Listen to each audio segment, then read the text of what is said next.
گوێم پرس و باسوە بەتاکەین لەگەڵ میوانەکانمان سەرەتا دەسمەلای زۆر بەڕێز کاکومەر شێخ مووس دەستەی دامەزرێنەری یەکێتی نیشتیمانی کوردستان کاکومەر سڵاو لێبێ زۆر بەخێر بژی کە برای عزیز زۆر سپاس سڵاو لە ئێوە و لە بینەرانەیەوەش زۆر بەخێراتی زۆر مەمنون زۆر خۆشحاڵین ئەمڕۆ لە یادی یەکێتیدا لەگەڵ بەڕێزت گفتوگۆ دەکەین با منیش دانیشم کاکومەر 51 ساڵ لەمەوبەر یەکێتی نیشتیمانی کوردستان دامەزرا بگەڕێنەوە بۆ ئەو سەردەمانە یەکێتی بۆ دامەزرا زەڕورەتی یەکێتی لەو قۆناغەدا چی بوو؟ دەبێ ئەوە لە بیر بێ بەو شێوەی کە شۆڕشی ئەیلول کۆتایی هات و هەرەسی هێنا هەرچەندە لە ڕووی تیۆری چاوەڕێیە کرا کە تووشی کارە ساتێکی گەورە ببێ بەڵام قەت تەسەورمان ناکرد کە بە یەکجاری تێک بچێ و هەرس بێنێ و چەکدا بنێن و بەردەوام نەبن لەسەر خەبات و تێکۆشانە هەر لەگەل ئەوەی کە حکوومەتی ئێران و عێراق ڕێکەوتن بە داخەوە لێپرسراوەتیەکی مێژووی سەرکردایەتی ئەو زەمانەیە کە شۆڕش تێک چوو بێگومان ئەوە کارساتێکی زۆر گەورە بوو بۆ هەموو بەشەکانی کوردستان بۆ ملەتی کورد لە هەموو بەشەکانی کوردستان بۆ تێکۆشاری کورد پاش ئەو هەموو خەبات و تێکۆشانە لە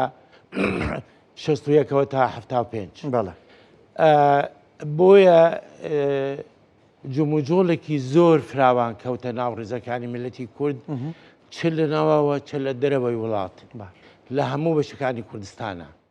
زۆر کەس دەستی کرد بە لێکۆڵینەوە کە بۆچی وامان بەسەرات خۆیەکەی چییە؟ دوو دەبێت چی بکرێ ئەو پرسیارە بەناوبانگەی لێنین کە دەڵێ دەبێت چی بکرێەوە ئێمەش هەمومان نوعی کۆبوونەوە و پەیوەندی ئەکرا لەگەڵ تێکۆشەرانی هەموو بەشەکانی کوردستان لە ناوەوە لە دەرەوەی وڵات ئەوە بوو مجموعەیەک لە ناوپەنابەرانی کورد لە ئێران حزبی سۆسیال دموکراتی کوردستانیان دروست کرد ئێمە لە ئەوروپا پەیوەندیەکی زۆر لەگەڵ یەکتری لەگەڵ تێکۆشەرانی هەموو بەشەکانی کوردستان پەیوەندیمان هەبوو و بیرمان لەوە دەکرد کە کۆبوونەوەی بکەین چ بکرێ چ بەدیلێک بێتەگای لەو زەمانەدا مام جەلال پەیوەندی بە کاک کەمال فواد و بە کاک ناوشروان و بە منی کرد و ئەو لە سووریا و لە بەیروت چاوی بە ژمارەیەک تێکۆشەر کەوتبوو لێدماوە چی پێوتی مام جەلال ئاخر ئەوە دووشت هەیە من مام جەلال کە ببوو بە نوێنەری شۆڕش لە وڵاتانی عەرەبی لە هەفتا و سێ نامەیەکم بۆ نارد هەندێکی لەیم کرد لەسەر لێپرسراوانی شۆڕش نوێنەرانی شۆڕش ئەو کاتە وەڵامی دابوومەوە و ئەوە بوو بەهۆی دروستبوونەوەی پەیوەندی جارێکیکە لەگەڵ مام جەلال پاش 69 تقریبان لە مانگی 1975 مام جەلال بە سەردانی هاتبوو بۆ پاریس تەلیفۆنی بۆ کردم وتی من لە ڕێگای مەسرەوە هاتووم لەوەی ئاگاداریان کردوم کە گفتوگۆیەکی نەهێنی لە بینی ئێران و عێراقدا هەیە تۆ چ دەزانی چکە دەزانی پەیوەندێکی زۆری فراوانی دیپلۆماسی و سیاسیم هەیە وتم وەڵام منیش لێرە سەرنووسەری ڕۆژنامەی ئێوارانی پارتی سۆسیال دموکراتی سوید بە منی وتووە لە بانگی یەک ینی مانگێک پێشەوەی تەلیفۆنەکەی مام جەلال کە دەنگ و باسمان بۆ هاتووە کە ئێران و عێراق لە ئیستانبول خەریکی گفتوگۆن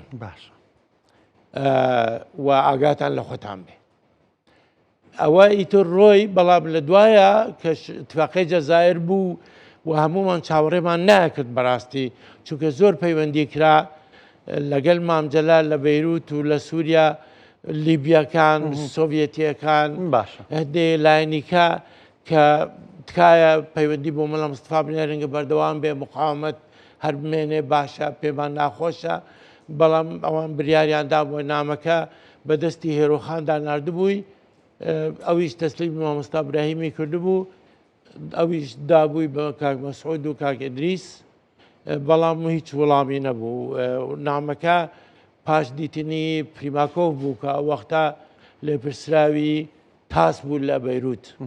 هەندێ ڕاستپاردەی تابەتی بە مام جەلالی وتبوو لیبیەکان هەروەها پەیوەندیان کردبوو ئەنجا کە ئەوە نەبوو شۆڕش تەواو بوو هەرسی هێلا لە ئاپریلی 1975 مام جەلال هات بۆ بەرلین باشە لە بەرلین لەگەل کا کەمال فواد تەلیفۆنیان بۆ من کرد وتیان زۆر پێویستە بە زووتری کات بێی بۆ بەرلین تەلیفۆنمان بۆ کاک ناوشروانش کردووە لە ڤیاننا بۆ ئەوەی هەر چارماندانیشین گفتوگۆ بکەین کە چ بکەین ئەمە مانگی چواری هەفتا و پێنج مانگی چاری هەفتا و پێنج و ئێمە سێ چار ڕۆژ بەیەکەوە بووین لە پانسیۆنێک لە بەرلین کاکەمان خۆی لە بەرلین دەژیا ماڵی لەوەیە بوو بەڵام من و مامجەلات کاک ناوشروان نەیتوانی بچونکە ئەڵمانەکان ڤیزەیان نەدابووێت تازە داوای لجووی کردبوو هەر پاسپۆرتی لجووی هەبوو ڤیزەیان نەدابوویە بەڵام ئێمە بەڵام لەگەل مامجەلات چەند جار قسەی کردبوو ڕازی بوو کە ئیشی لەگەلا بکە بە هەر هەنگاوێک بدێ ئیتر ئێمە سێ ڕۆژ مناقشەمان کرد مامجەلال ئاگاداری کردین کە لە ڕۆژهەڵاتی ناوەڕاست هەیە چ نییە ئەو جوڵانەی کە لە ناو پەنابەران لە ئێرانە هەیە و باسی ئەوەی بۆ کردین کە ئەو حزبی سوسیال دموکراتی کوردستان دروست بووە لە مەهاباد لەلایەن مامۆستا ئیبراهیم ئەحمەد و شەیدالی عەسکەری و ساڵح یوسفی و ڕەسوول مامەند و ژمارەیەک لەو تێکۆشەرانە لەوێ بەڵام لە دوایە ژمارەیەکیان گەڕانەوە وڵات و حکوومەتی عێراق نەفی کردن باسی ئەوەشی کرد کە جوڵێکی کە هەیە لە ناو پەنابەران لە ئێرانە لە دوایە ئێمە یاگەدار کردەوە کە لیبیەکان و سووریەکان و سۆڤیەتەکان پەیوەندیان پێکردووە ئێمەش لەسەرەوە ڕێکەوتین کە مامجەلال بگەڕێتەوە بۆ ڕۆژهەڵاتی ناوەڕاست و بەردەوام بێ لەسەر جوڵەکانی پەیوەندیەکانی بەڵێ لەگەل برادرانی کۆمەڵش پەیوەندی گرتبوو بەنەهێنی یەک دوو برادر هاتبوون لە بەیروت چاوی پێکەوت بوون ئێمەش لە ئەوروپا لەگەل کاکەمال بریارماندا کە کۆبنەوەیکی فراوان بۆ تێکۆشەرانی کوردستانی ڕێکخین و لەگەل ئەوانی ڕۆژهەڵاتی ناوەڕاست کۆبنەوەیە بکەین لە مانگی پێنجە و بریار بدەین کە چه هەنگاوێک بدەین بەڵام ئەوان پێش ئەوە لەگەل ژمارەیەک لەو برادرانە کە هاتبوون بۆ سووریا کاک عەبدولموراد و ڕەزاق خەفەیلی و کاک دکتۆر فواد مەعسووم لە مەسرەوە هاتبوو لە توڵەی تیلا کۆبنەوەیەکیان کردبوو شتێکی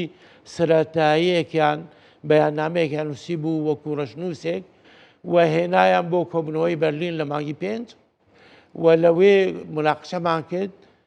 من و کاکەمال فواد وەکو دەستەی نووسەرانی پێداچوونەوەی بەیاننامەکە سێشتی بچکۆڵەمان تیاگۆڕی و لە دوایە بەڕەسمی ئەعلانمان کرد کە لە 1975 یەکێتی نیشتمانی دامەزرا و هەر لەو کۆبوونەوەیە بریاردرا جیا لەو چار کەسەی کە لە کۆبوونەوەی توڵەی توڵە بەشداریان کردووە کۆبوونەوەیکەی ئێمە کەسی تیا بوو کاک ناوشروان و کە دکتۆر کەمال فواد و منیان هەڵبژارد بە ئەندامی دەستەی دامەزرێنەر و کۆبوونەوەکە بە گشتی قوبولی بوو هیچ کەسێک لە دژ نەبوو ئێمە بەڕاستی دەمانویست هەندێک تێکۆشەری تر لە بەشەکانی تری کوردستانە لەگەڵمان بەشدار بن من بەخۆم چکە خەڵقی ڕۆژاوا بۆچونێکی کوردستانیم هەبوو هەندێک ئەم مێزەی دروستێکن کوردستانی بێ نەک تەنای باشووری کوردستان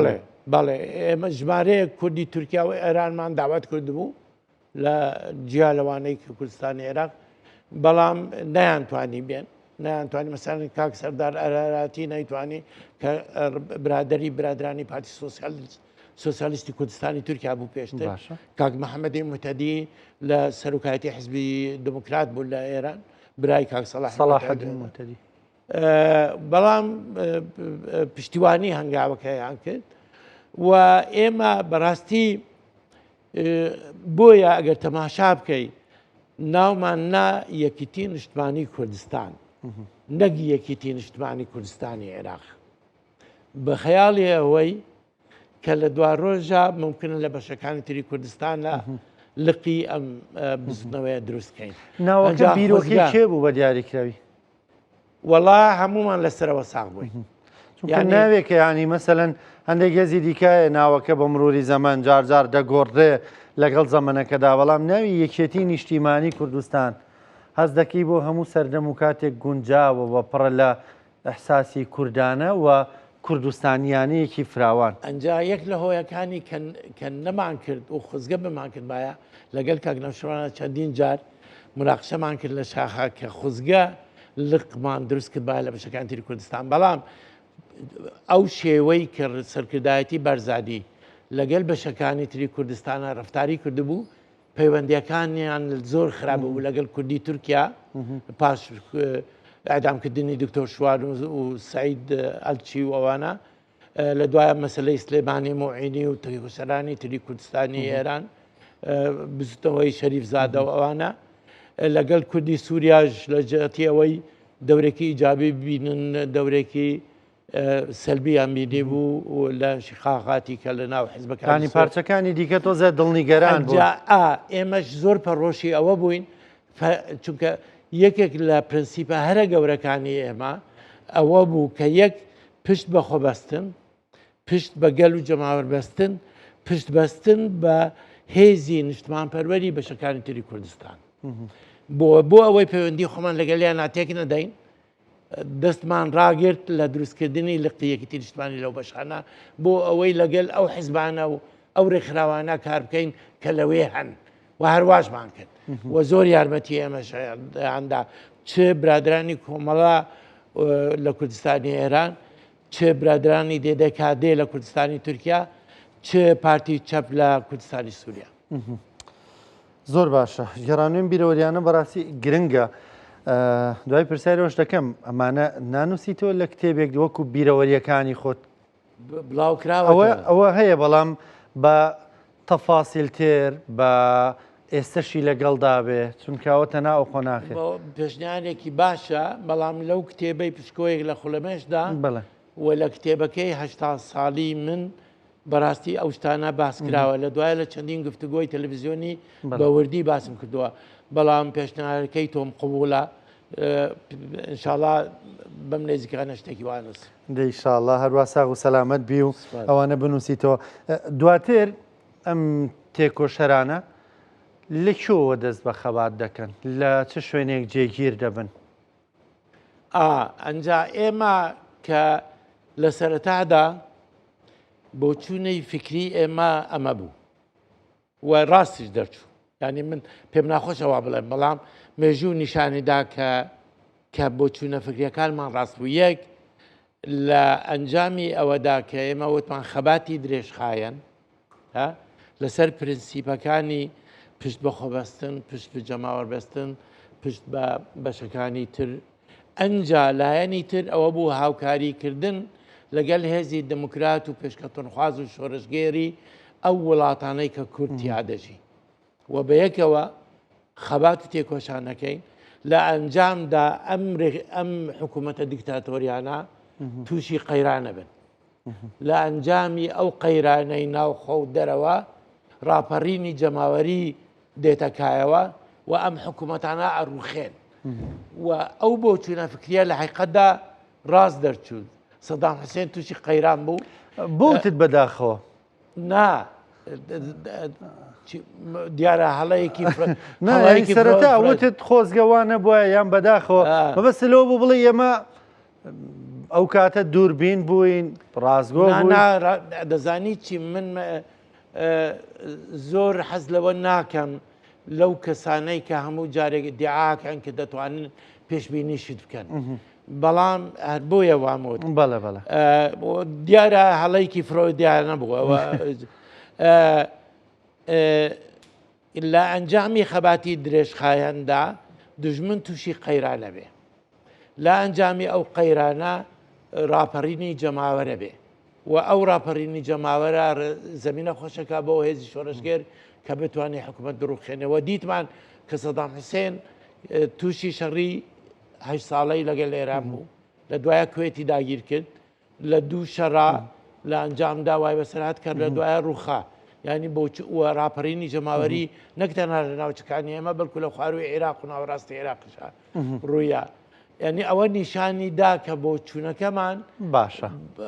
ئەو کۆنسێپتی فکریەی کە هەمان بوو ڕاست دەرچوو زۆر باشە کاگومەر ئێمە لە ڕووداوەکان نێم دوای ڕۆژاوادا وەکو شتێکی ئەها نوێ سەیرمان دەکرد کە مەسەلەن باشووری کوردستان پارچەکانی دیکە هاوسۆز من لەگەڵ یەکتردا بەڵام تۆ خەڵکی ڕۆژاوای لە شۆڕشی نوێدا لە دەستەی دامەزرێنەری و دەشزانی عمقی قوڵایی ئیشکردنی ئەم هێزە باشووری کوردستانە چی وای لە تۆ کرد ینی بەشداری بکەی؟ ئێمە نێزیکەی 50 کەسێک لە ئەوروپا لە سەرەتای ساڵانی شەستەوە یان ناوەڕاستی ساڵانی شەستەوە هەر بۆ چوونێکی کوردستانیمان هەبوو و کۆبوونەوەمان نەکرد مناقشەی فکریمان نەکرد و ئامادە بووین لە هەر بەشێکی کوردستانە شۆڕشێکی چەپ و شۆڕشگەرانە دەست پێ بکە بچین بەشداری تێدا بکەین هەر ئەوە بوو بە هەوێنی ئەوەی کە لەگەل مەسەڵەن من لەگەڵ کوردی تورکیا لەگەڵ کوردی ئێران لەگەڵ کوردی عێراق پەیوەندیکی زۆر باشم هەبێ و ئامادە بووم مەسەن لەگەڵ برادرانی کوردستانی تورکیا زۆر یارمەتیمدان لەگەڵ کوردستانی ئێران کە شۆڕشی چەکداری 67 دەستی پێ کرد لە نزیکەوە یارمەتیمدا و ئامادە بووم بچم لەگەڵیانە بەشداری بکەم من لە وەختی خۆی دەمەویست بچمە بەو کوبا و لەوێەوە لەگەڵ چایگۆبارە بچم بەو کۆنگۆ و بۆلیڤیا بەڵام بەلامەوە باشتر بوو کە لەگەڵ بەشەکانی تری کوردستان ئەنجا ئەو بۆچوونەکەشمان لەبەر چی بوو لەبەرەوە بوو کە سەرکەوتنی شۆڕش لە هەر بەشێکی کوردستانە سەرکەوتنە بۆ هەموو بەشەکانی کوردستان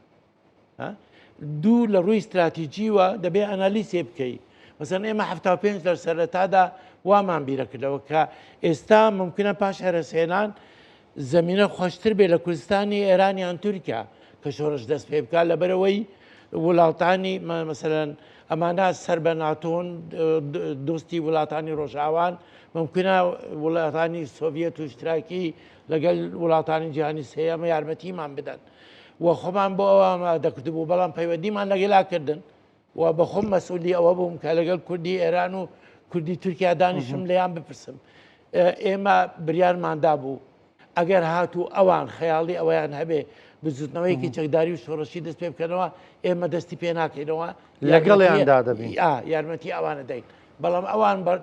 زۆر بە ڕاشکاوی بە ئێمەیانوت ئێستا لە ئارادا نییە لە پیرانی ئێمەدا نییە کە دەست بە خەباتی چەکدار بکەین بۆیە لە باشوور دەست پێکرا بۆیە لە مەسلەی باشووریش پێت بڵێم چی بوو بەسەبەبی ئەوەی کە بریارماندا کە تەنها لە باشوور دەست پێ بکەیت یەک لیبیا ئامادە بوو پشتگیری لە بستنەوەی تازە بکات لە ئەنجامی پەیوەندیەکانی مام جەلال لەگەڵ قەزافی دوو سۆڤێتەکان پێیان باش بوو کە ئەمریکا نفوزی نەبێت لە عێراقا چونکە ئەوان پێشتر دۆستی عێراق بوون و بە ناوچەی نفوزی خۆیان نەزانی ئەوانش پەیوەندیان کرد کە ئێمە پێمان باشە بزنەوەیەکی چەپی شۆڕشگەر لە کوردستانی عێراق هەبێ سووریەکانش لە ئەنجامی ناکۆکی ئایدۆلۆژی و جیۆستراتیجیش لەسەر مەسلەی ئاوی فورات و بۆچوونەکانی کەکەی قیادەی حزبی بەحسەکاوانە دوو قیادەی قومی هەبوو یەکێکیان سەر بە سووریا بوو ئەویتر سەر بە عێراق بوو ئەو ناکۆکیانە وای کردبوو کە سووریاش لە ئەنگلیەوە بوو کە بزنەوەیەک لە کوردستانی عێراق هەبێ ئەم سێ فاکتەرە یارمەتی ئێمەیدا کە بڵێن با لە کوردستانی عێراقا دەست پێ بکەینەوە بەڵام شتێکی کەت پێ دەڵێن ئێمە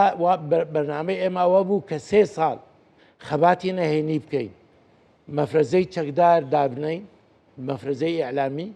ئەنجا پاس 3 ساڵ دەست بکەین بە خەباتی چەکدارە بەڵام چی ئێمە هاندا و مەجبور کرد کە بریار بدەین لە 1/6/76 دەست بە خەباتی چەکدار و شۆڕشی نوێ بکەین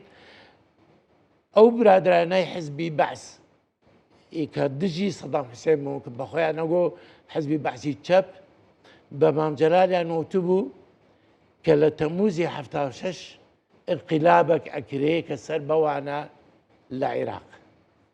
ئەنجا ئێمە دەستەی دامەزرێنەر لە ئەپریلی 76 لە ڤیەنا کاکنەوشروان شقەیەکی بۆ گرتین لەوێ کۆبوونەوەمان کرد و شیکردنەوەیەکمان کرد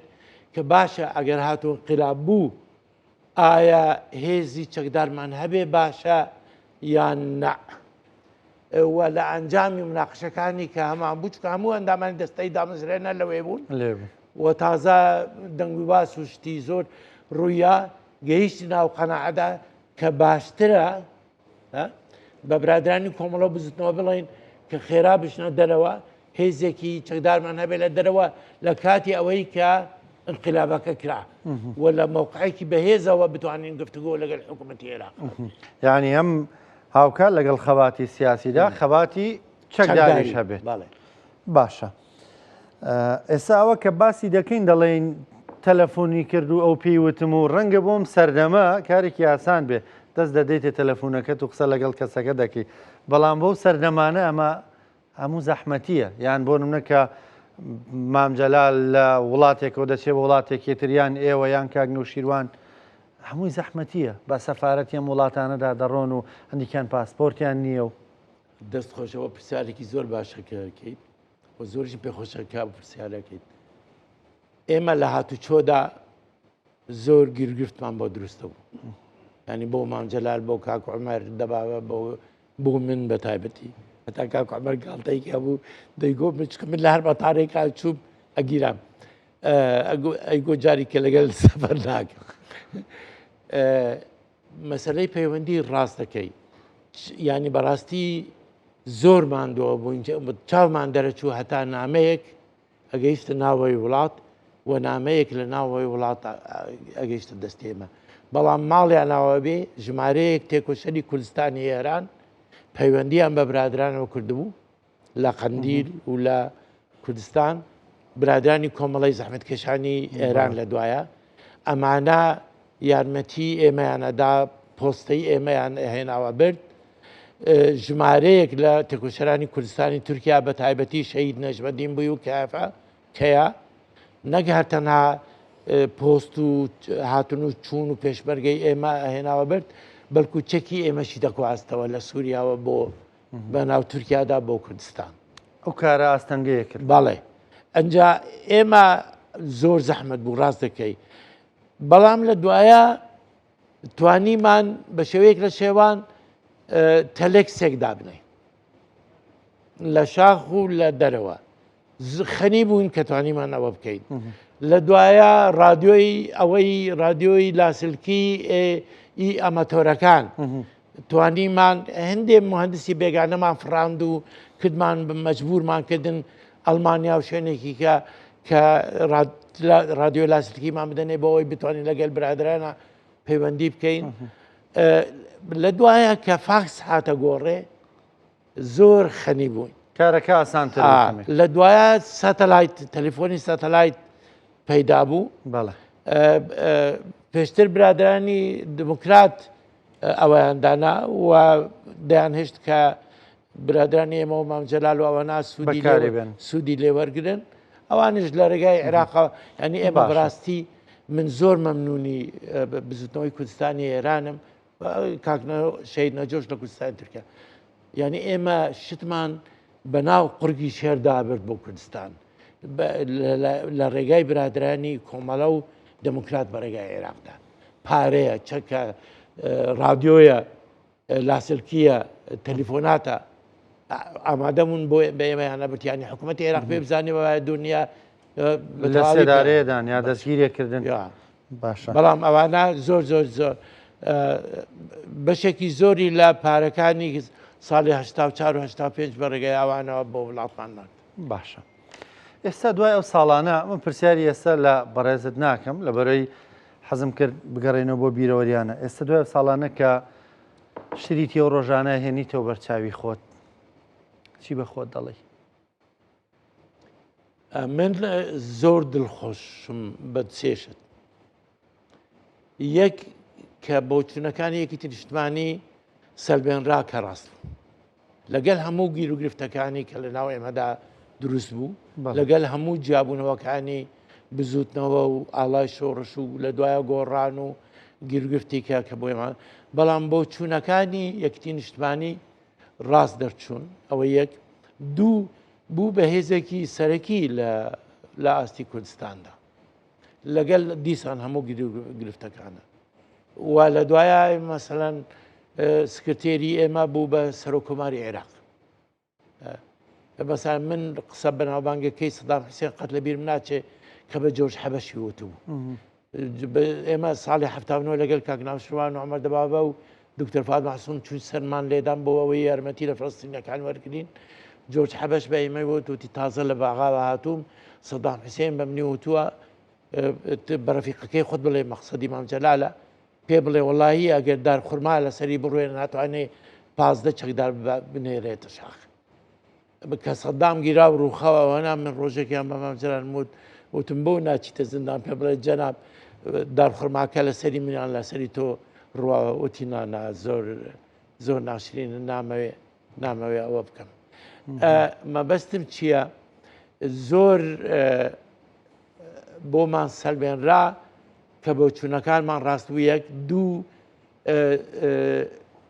ئێستا ئەو دەستکەوتە کەورەی کە لە کوردستانی عێراق بە دەستکەوتووە حکوومەتی هەرێمی کوردستان لە ڕووی مێژوویەوە بە هەموو کەم و کوڕیەکانەوە لە 92 هەیە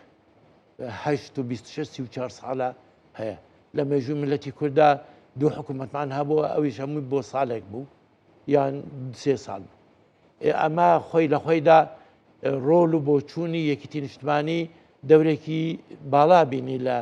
لەمە مەسلەی فیدرالیەت مەسەن ئێمە شعاری فەدرالیمان لە 83ەوە هەڵگرت کە لە جاتی ئۆتۆنۆمی ڕاستەقینە ئەوەی تر یەکیتی نیشتمانی ئێستا هێزێکی کاریگەرە لە ئاستی عێراقە لە ئاستی ڕۆژهەڵاتی ناوەڕاستە لە ئاستی دنیاش ئەوە خۆی لە خۆیدا جێگای من هەندێک دۆستی عەرەبمان هەیە هەموو جارێ بەگاڵتا بە مناڵێن و لە وەختی خۆی بە مام جەلالیشانەوە دانگۆ ئەنتو سانعین تاریخ یعنی ئێوە مێژووتان دروست کردووە بەو خەبات و تێکۆشانە و مادەبوونای هێندە پێی سەرسام بوون بەڵێ ینی ئەوە بەڕاستی جوایە وە مامۆستا جعفەر کتێبێکی نووسیوە تایتلێکی زۆر جوانی بۆ داناوە دەڵێ ئێمە بە خەونی گەورەوە کەوتینە ڕێ بەڕاستی بە خەونی گەورەوە کەوتینە ڕێ یعنی ئێمە دەمانویست ماوەیەک دەمانەویست بەهۆی شۆڕشی کوردستان وا بکەین کە هەموو ڕۆژهەڵاتی ناوەڕاست بگۆڕدرێ نەگەر تەنها بڵێن ڕێژیم لە عێراقا دەمانویست ینی یەکیتی شۆڕشی کورد و یەکیتی نیشتمانی ببێ بە هەوێنی شۆڕش لە هەموو ڕۆژهەڵاتی ناوەڕاستە خۆ مام جەلال لە 78 گفتوگۆیەکی هەیە لە شوێنێ یان لە بێوران بوو ئەو وێنەی کە لەسەر قاڵدرمەکانە قساکە لەوێ جەماعەتێکی تەلڤیزیۆنی تورکی هاتبوون گفتوگۆیان لەگەلا کرد لەوێ باسی ئەوەی کرد کە چۆن شۆڕشی ئێمە وەکو شۆڕشی ڤێتنام بوو بە هەوێنی ڕزگارکردنی هەموو ئەندۆچین یەکیتی نیشتمانیشە بێ بە هەوێنی ڕزگارکردنی هەموو ڕۆژهەڵاتی ناوەڕاست ئەنجاوا ڕەفیقێکمان هەبوو زۆر قسە خۆش بوو لە بریتانیا خوا ئەفریقا ئێستا نەماوە کە گوێی لە مقابلەکە بوو وتیدا دەبی خۆدا دەتەوێت هەموو ڕۆژهەڵاتی ناوەڕاست بگۆڕی سپاس دەکەم زۆر بەڕێز کاکومە شێخ مووس لە دەستەی دامەزرێنران یەکێتی سپاس بە بەشداریکردنت لەگەڵمان لەم ڕۆژەدا گرنگ بوو کە تۆ لەگەڵمان بەشداریت کرد سپاس دەکەم بە هیوای بتوانین لایندەدا لە کورسات لە پۆدکاستێکدا پێکەوە بیرەوەریانە بە دوور و درێژی بە چەنەڵقەیەک تۆمار بکەین سپاس بۆ بەشداریکردن لەگەڵ بەسەر چاوان زۆر سپاس بۆ ئێوەش بە خێراتی ڕۆژی 51 ساڵی یەکیتی نیشتمانی لای ئێوەش پیرۆز بێت سپاس دەکەم بە خێراتی سەرچاو خۆشەویستان شوێکی زۆر کورت بەردەوام بین